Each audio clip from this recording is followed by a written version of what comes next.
Welcome to Tokyo Haneda International Airport, where today we're embarking on one of my most special flights of 2024. That's right, after many months of anticipation, it's finally time to step on board the new Japan Airlines first class on board the Airbus A350. This is a brand new first class product that first launched in late 2023, and I'm so excited to finally give it a try on the 13-hour journey over to New York JFK. We'd kick things off in the morning here at the Japan Airlines First Class Lounge at Tokyo Haneda Airport. Now this lounge is quite a sprawling space with a few different sections. If you turn right after the entrance, you'll go down this long hallway and find yourself in the main area of the lounge with a large communal seating space and a buffet dining option along the side. At the far end of this lounge is what's known as the Red Suite, a more private space with a few self-serve bottles of champagne, all housed within an aviation-themed lounge. You've got quite a few model airplanes, a game room to pass the time surrounded by a series of intriguing maps, and even a shoe shine service if you need to polish up your footwear before your flight. But the most interesting part about the Japan Airlines First Class Lounge is when you turn left right after the entrance, which brings you to a section called Zhao's Table. This is a much more intimate dining area, complete with a private sushi bar where you can go for some made-to-order nigiris. There's also the option of ordering a series of other dishes from the mobile menu, including curry rice and miso soup, though of course my favorite was the multiple helpings of sushi direct from the counter. Now, in addition to the Zhao's Table section, there's also an upstairs area to the lounge, which you shouldn't miss on your next visit. There's a couple of massage chairs up here, as well as a moodier seating area, which is a great place to enjoy a cup of tea or a glass of sake before your flight. After enjoying a nice shower in the lounge, it was time to head to the gate to start boarding for Japan Airlines Flight 6 to New York. And for this flight, I had selected seat 2A, which is one of two seats that doesn't face directly to another seat from the door. As I stood in the middle of the first class suite, I couldn't help but be absolutely stunned by my surrounding. And this is definitely one of the most cutting-edge first class airlines that you'll find anywhere in the world right now. I mean, where do we even begin? I suppose the best place might just be this 43-inch entertainment screen, which beats out the airline's rival All Nippon Airways' first-class entertainment screen by just 1 inch in size. It's quite a sight to behold, but what makes the entire first-class suite even more visually appealing is its use of soft ambient light all around, with so many accent lights and backlit features contributing to a serene atmosphere. And it's no wonder that Japan Airlines' A350 first class is now considered one of the best ways to fly. As we complete our takeoff from Tokyo, let's take a look around at the seat features and explore some of the nooks and crannies. There is no shortage of storage space here in this mammoth first-class suite.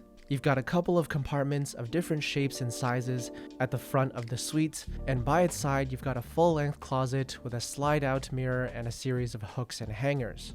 Of course, one thing you'll notice about the first class cabin is that there are no overhead bins. This creates a greater sense of space across the cabin as a whole. As a result, for passengers with carry-on bags, they're invited to store their belongings in the compartment under the ottoman in front, and I found it to be the perfect size for both my carry-on and my personal item.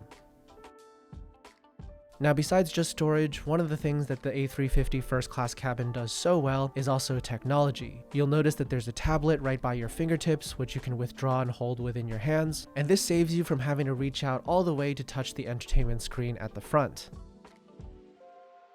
Once you're up in the air, Japan Airlines serves its first class passengers the highly coveted Salon Champagne. Now, this champagne retails for over $1,000 a bottle, and so even though I wasn't quite feeling at my best, I still decided to partake. I sipped on my glass as I looked out through the window across the Pacific Ocean, and as I turned my attention back to the food and drink menus, my mouth was already watering in anticipation of the indulgent Japanese food that awaited. We began with a few small bites of charcuterie and seafood as an amuse-bouche, and I chose to pair this with a cup of hojicha or smoked Japanese tea. That was then followed by Japan Airlines' signature seasonal 5 delicacies, a selection of 5 different flavors, some simple, some complex, all presented in incredible style and color. As a big fan of seafood, I obviously enjoyed the deep-fried barracuda with truffle sauce and the squid with ginger shoot, steamed kelp, and sesame oil, but a surprising favorite for me was also the simmered eggplant, which was laced with umami and hit every note on my tongue. And I have to say, across my many flights with Japan Airlines and ANA First Class over the years, one of the lasting memories is always the experience of sampling the 5 delicacies while studying the menu to have any hope of understanding what I'm eating. Now, after the opener, it was time for the tile fish and vegetable soup, and given that I wasn't quite feeling 100% on this flight, I gotta say that having a nice bowl of warm soup with just the right hint of savoriness definitely hit the spot for me. Next up was another cold appetizer. This time was a steamed rockfish in a thickened soy sauce accompanied by caviar. Now, all of the world's major airlines feature caviar as part of their dining experience, but what I found with the Japanese airlines is that they love to pair the caviar with one of their signature seafood courses as part of the overall Japanese meal. Now, after that delectable medley of appetizers, it was finally time for the main course. And in this case, the simmered dish of Wagyu beef tongue and deep fried tofu was presented alongside the rice and miso soup. Now, I found over the years that beef tongue can make people a little bit squeamish if they're not accustomed to the cuisine. Let me know in the comments if you'd go for the beef tongue on this menu. In my case, I wolfed it down pretty ravenously as I'm a big fan of the texture. I'd polish off the meal with a matcha bavarois dessert alongside another cup of tea, bringing yet another spectacular experience with Japan Airlines' in-flight dining to a close. If I look back on my travels, Japan Airlines was actually one of the first-class airlines I flew with all the way back in 2018, and I remember being blown away by the dining experience on board even back then, so it's always a pleasure to rekindle that experience, especially when paired with such a nice brand new first-class suite experience here on the Airbus A350. Speaking of which, let's go check out the first-class restrooms here on this aircraft type.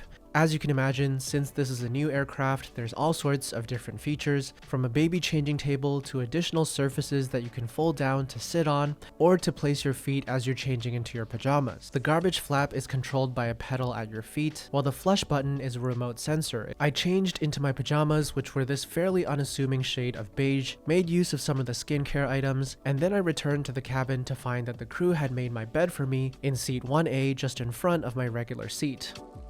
That's one of the nice perks when there's empty seats in a first-class cabin. You can often ask the crew to create a separate space for you to rest.